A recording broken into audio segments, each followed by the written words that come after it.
عبداللہ بھائی شاہین باغ سے معلوم کرتے ہیں بہت سی مرتبہ کہا جاتا ہے کہ نماز مکروہ تحریمی کے ساتھ ہو گئی ہے، تو کیا وہ نماز ہو جاتی ہے یا نہیں، یا صرف ثواب میں کمی ہوتی ہے، یا نماز کا فرض ادا ہو جاتا ہے؟ اس کی وضاحت فرمائیں۔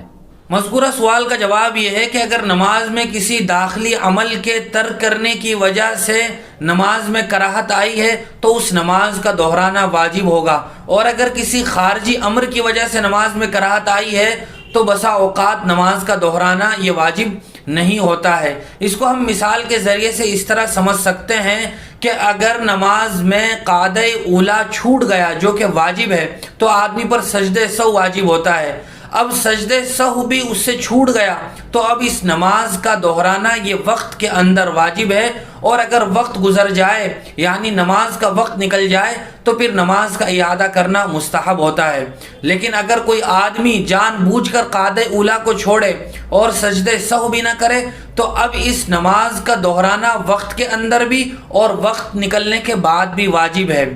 اور خارجی امر کی مثال یہ ہے کہ فاسق کی امامت مکروہ تحریمی ہے، لیکن اگر کسی فاسق آدمی نے امامت کر کے نماز پڑھا دی تو نماز ہو جائے گی، کراہت تحریمی کے ساتھ ادا ہوگی، اس نماز کا دہرانا اب واجب نہیں ہوگا۔ مثال کے طور پر کسی آدمی کی داڑھی نہیں ہے اور وہ آدمی نماز میں امام بن جائے اور نماز پڑھائے تو نماز مکروہ تحریمی ہوگی، لیکن نماز ادا ہو جائے گی، نماز کا اب اعادہ کرنا واجب نہیں ہوگا۔ تو بسا اوقات نماز کا دہرانا واجب ہوتا ہے اور نماز ادا ہی نہیں ہوتی، بسا اوقات نماز ادا ہو جاتی ہے۔